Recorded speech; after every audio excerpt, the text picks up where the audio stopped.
الحمد لله وكفى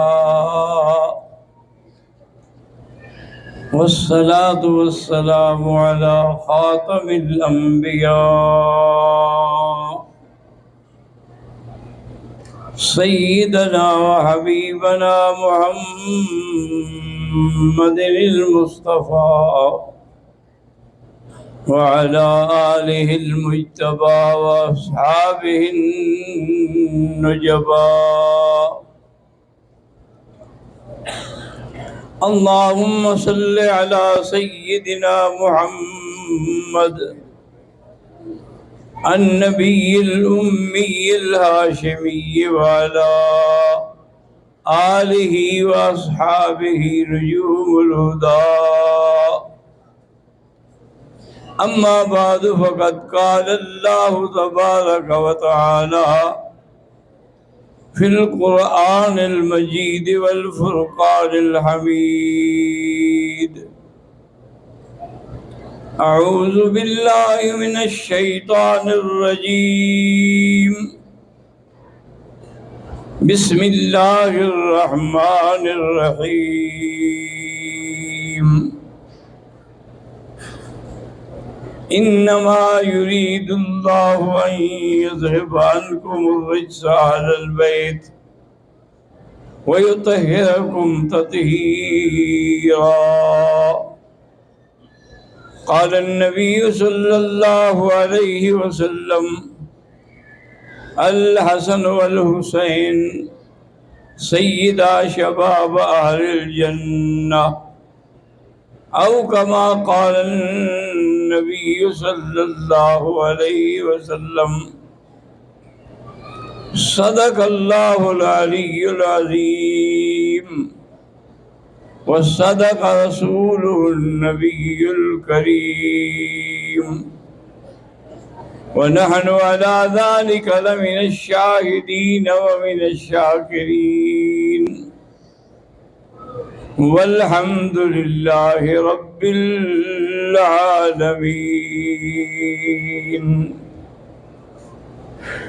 برادران اسلام، آج حسنین کریمین کے بارے میں کچھ معروضات پیش کروں گا. سیدنا حسن اور سیدنا حسین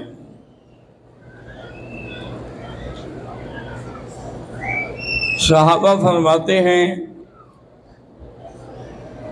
کہ سیدنا حسن کے سر سے لے کر سینے تک بالکل حضور کے مشابہ تھا، اور سیدنا حسین جو ہے وہ سینے سے لے کر نیچے تک حضور کے مشابہ تھے. اگر دونوں کو اکٹھا کھڑا کر دیا جائے تو حضور کی تصویر نظر آتی تھی. سیدنا حسن 3 ہجری کو پیدا ہوئے اور سیدنا حسین 4 ہجری کو پیدا ہوئے. دونوں بھائیوں میں صرف 1 سال کا فرق تھا. یہ بڑے شان والے بچے ہیں کہ ان کو حضور صلی اللہ علیہ وسلم نے تحنیک کی، کھجور چبا کے ان کے منہ میں لعاب ڈالا اور ان کے کان میں آذان کہی، اور پھر 7ویں دن حضور پاک نے ان کا عقیقہ فرمایا اور ان کے سر پہ استرا پھروایا. بالوں کا جتنا وزن تھا اتنی چاندی خیرات کی. حضور صلی اللہ علیہ وسلم کو بھی آپ ان دونوں سے اتنا پیار تھا کہ کبھی جاتے اور بی بی فاطمہ کو فرماتے کہ اینا بنیا، میرے بیٹے کہاں ہیں؟ ادعی لی بنیا، ان کو بلاؤ.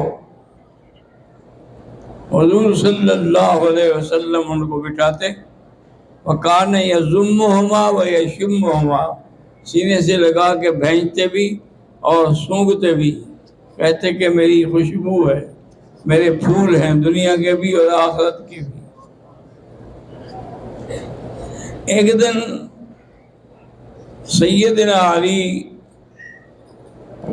اور سیدنا ابو بکر رضی اللہ تعالیٰ عنہ اکٹھے آ رہے تھے، تو حضرت حسن جو تھے وہ بچوں کے ساتھ کھیل رہے تھے۔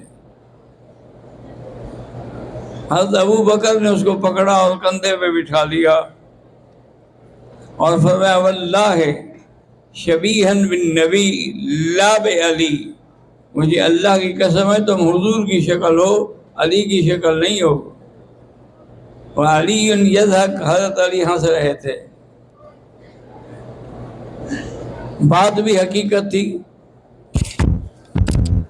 حضور صلی اللہ علیہ وسلم نے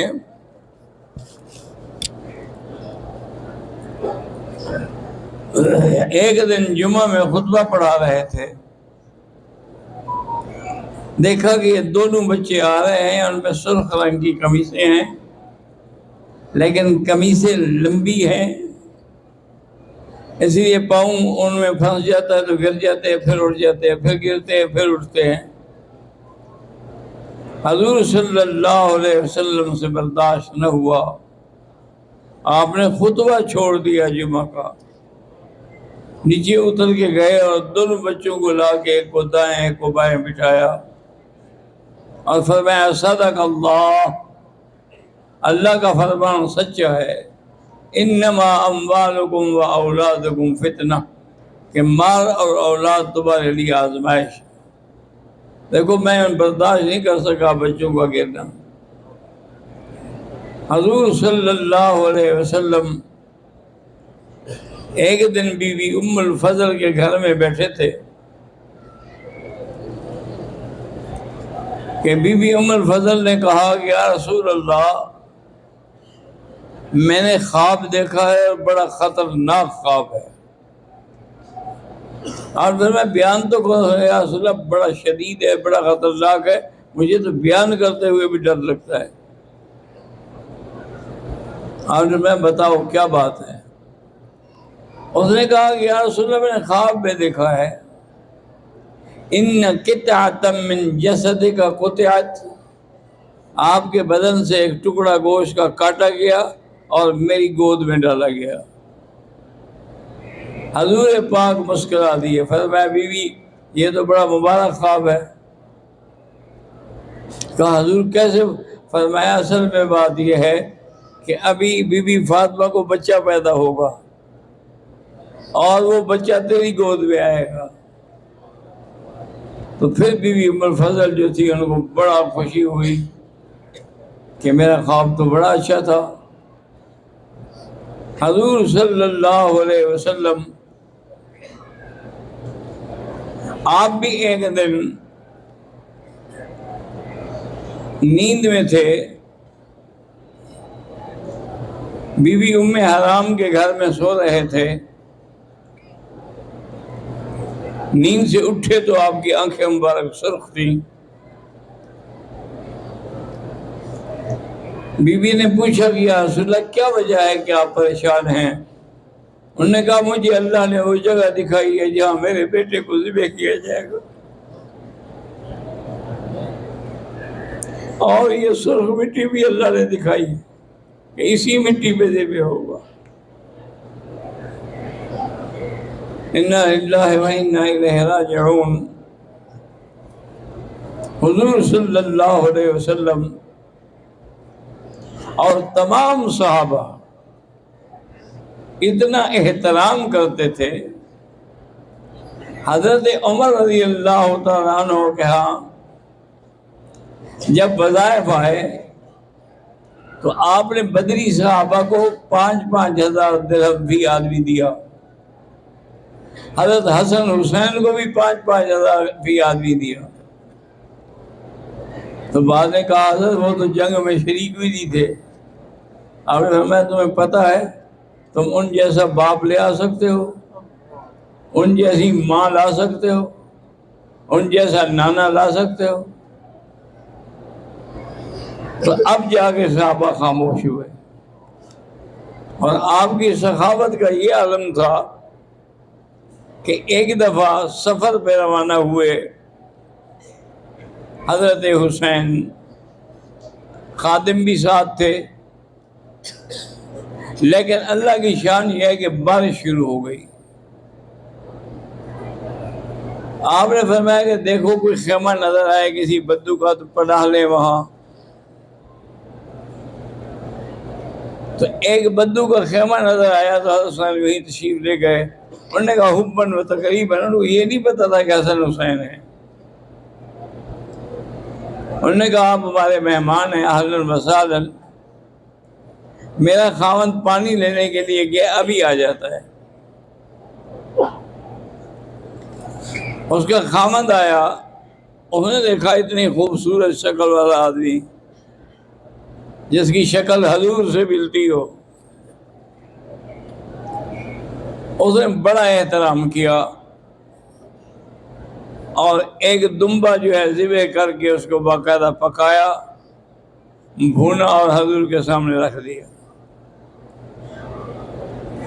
اللہ کی شان، بارش پھر بھی نہیں رکی۔ دوسرے دن بھی بارش ہوتی رہی، دوسرے دن بھی اس نے بکرا ذبح کیا، تیسرے دن بھی بارش ہوتی رہی،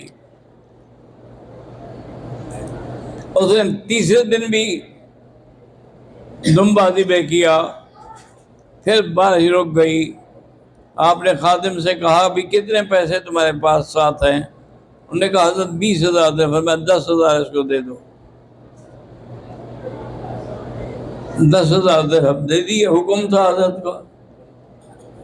اور ساتھ یہ بھی فرمایا کہ کبھی مدینے آؤ تو حسن حسین کا نام پوچھ لینا، ہم سفر میں ہیں، تمہاری خدمت نہیں کر سکے، وہاں تمہاری خدمت کریں گے۔ جب چل پڑے تو خادم نے کہا کہ حضرت ایک ہی جگہ آپ نے 10,000 لٹا دیے، باقی تو 10,000 ہیں، آگے جانے کی پھر کیا ضرورت ہے؟ یہ آگے کوئی مستحق ملے گا اس کو آپ دے دیں گے، پھر سفر کیسے طے ہوگا؟ انہوں نے کہا جیسے اللہ نے مجھے دیے ہیں وہی پھر بھی مجھے دے گا۔ اللہ یبسط الرزق لمن یشاء ویقدر۔ اللہ تبارک و تعالیٰ نے قرآن مقدس میں یہ آیت نازل فرمائی، انما یرید اللہ لیذہب عنکم الرجس اہل البیت وَيُطَهِّرُكُمْ تَطْهِيرًا۔ اللہ تبارک و تعالیٰ نے فرمایا کہ میرے محبوب، میں نے آپ کے اہل بیت کو پاک کر دیا ہے، ہر لغز سے وہ پاک ہے۔ بی بی فاطمہ الزہرا فرماتی ہیں کہ میرے گھر میں حضور بیٹھے تھے جب یہ آیت نازل ہوئی، آپ کے پاس ایک کالے رنگ کی چادر تھی،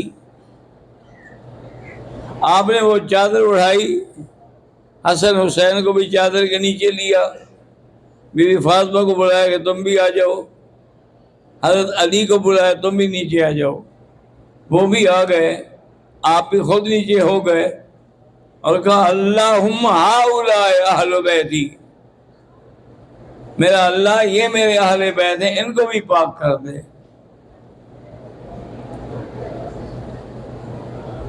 اب بات یہ ہوتی ہے کہ اس حدیث کو لے کر شیعہ یہ کہتے ہیں کہ اہل بیت تو ہیں یہ 5،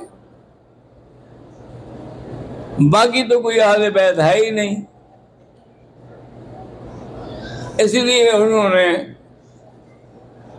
ایک شعر بنایا ہوا ہے، لی خمسۃ اطفی بہا حل الوباء الحاطمہ، المصطفیٰ والمرتضیٰ ابناہما والفاطمہ،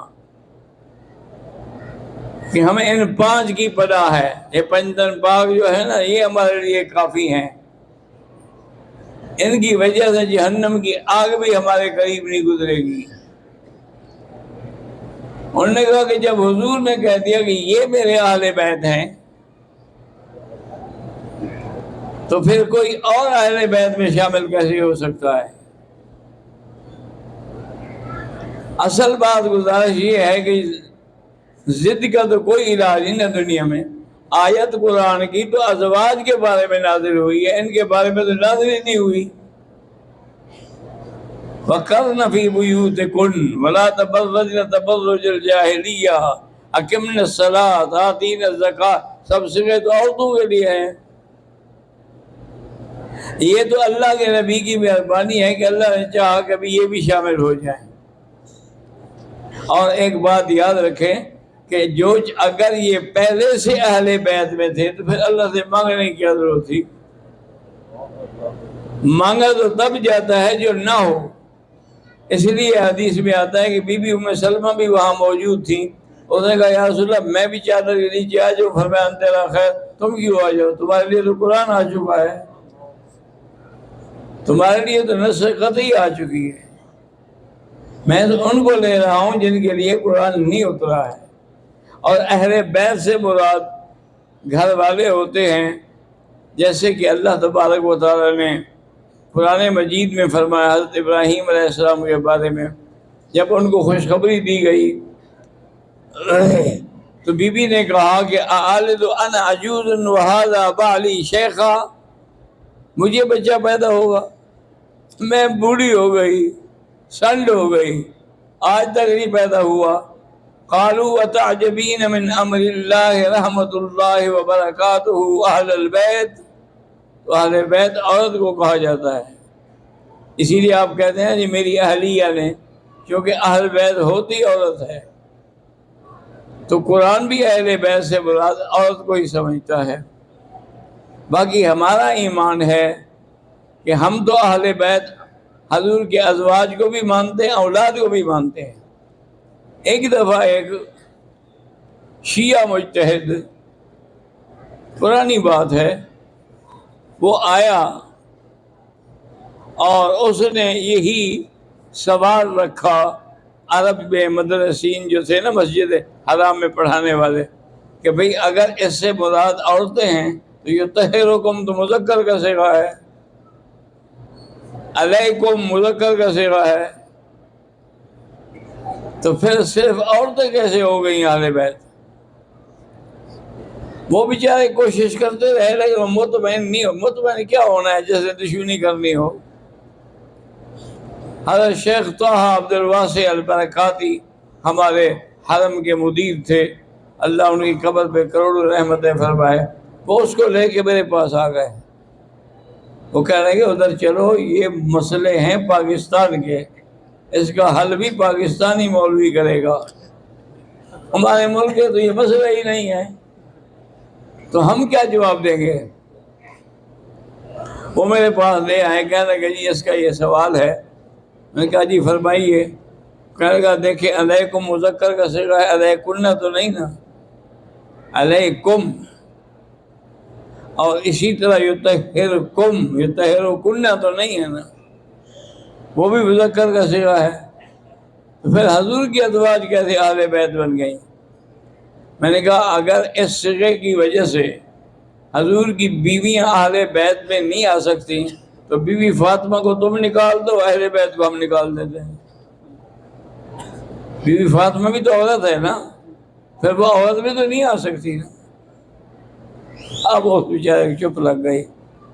کہنے لگا اگر بی بی فاطمہ کو ہی ہم نے نکال دیا تو باقی بچے گا کیا؟ کہنے لگا جی کہ تو پھر اس کا یہ مذکر کیا؟ بنا گا یہ مذکر نہیں ہے، یہ جمع مکسر ہے، یشتمل الذکر والانثی، یہ مذکر مؤنث دونوں کو شامل ہوتی ہے. ہمارا ایمان ہے کہ حضور کی بیویاں بھی اہل بیت ہیں، اولاد بھی اہل بیت ہیں، جو حضور کے گھر میں رہنے والے ہیں وہ اہل بیت ہیں. پھر وہ چپ کر کے چلا گیا. بہرحال اتنی شرافت اس میں تھی کہ اگلے سال جب آیا تو میرے لیے کچھ اپنی شیعہ کی کتابیں لے آیا.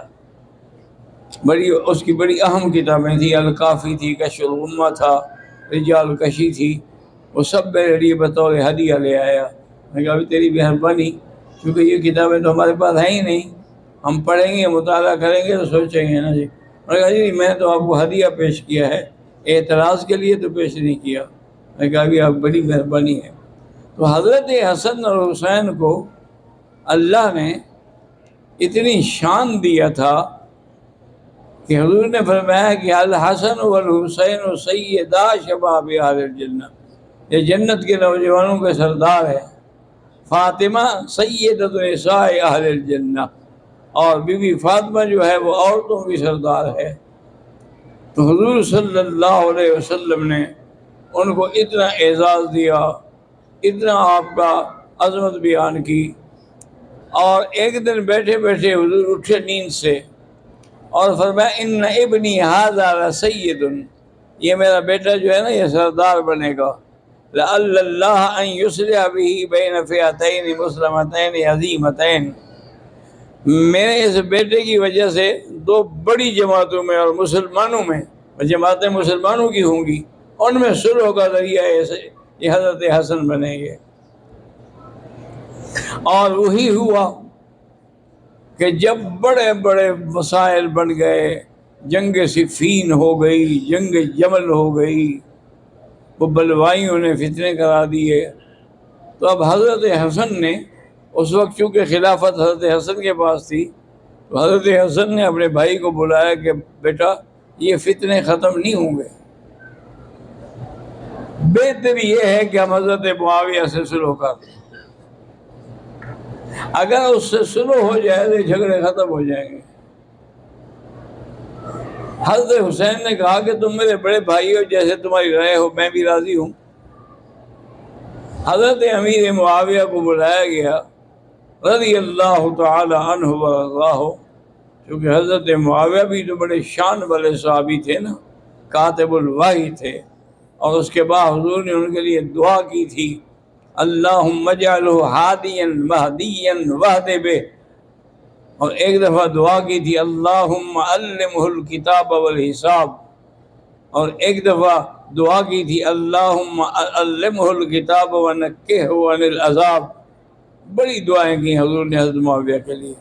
وہ آئے تو حضرت حسن حسین نے صلح کر کے ان کے ہاتھ میں بیعت کر لی، تو اب حضرت امیر معاویہ جو تھے وہ بھی خلفائے راشدین میں آ گئے، ورنہ پہلے تو خلفائے راشدین میں نہیں تھے نا۔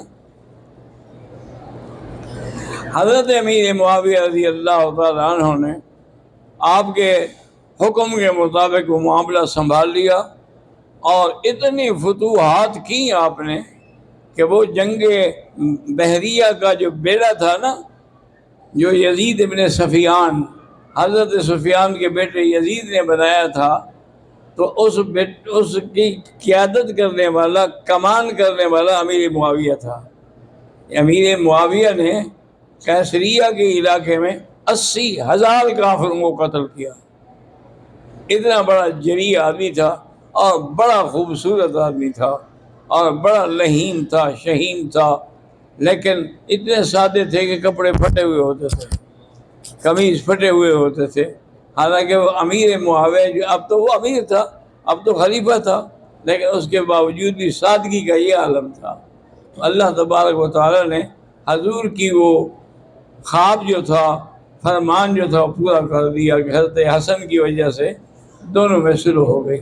تو حضرت حسن اور حضرت حسین جب بھی کبھی جاتے شام حضرت معاویہ کو ملنے کے لیے، وہ دونوں کو 2-2 لاکھ درہم ہدیہ دیتا تھا، اتنا اکرام و احترام کرتا تھا۔ کہتا تم میرے حضور کے چمن کے پھول ہو، میں تمہارا احترام نہیں کروں گا تو پھر کون احترام کرے گا، صلی اللہ علیہ وسلم۔